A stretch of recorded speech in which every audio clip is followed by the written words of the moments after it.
ने समझाइए ना कि मुझे छोड़कर ना जाए। राम, माँ, वनवास स्त्रियों के लिए नहीं है। यदि आप मुझे अपने साथ ले जाना नहीं चाहते तो आपको एक दिन रुकना पड़ जाएगा। क्यों? मेरी चिता को अग्नि कौन देगा? सीते।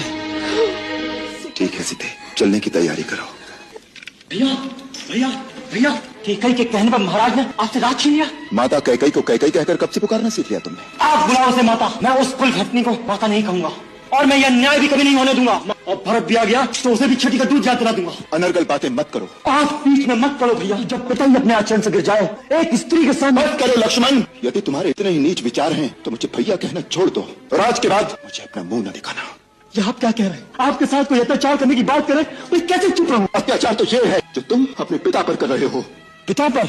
हाँ, पिताश्री पर। उनकी पीड़ा को समझते हो? जानते हो कि उनकी समस्या क्या है, किस धर्म संकट में है? जो स्त्री मोह में फंसेगा उसकी यही दशा होगी। उनका संकट स्त्री मोह नहीं है।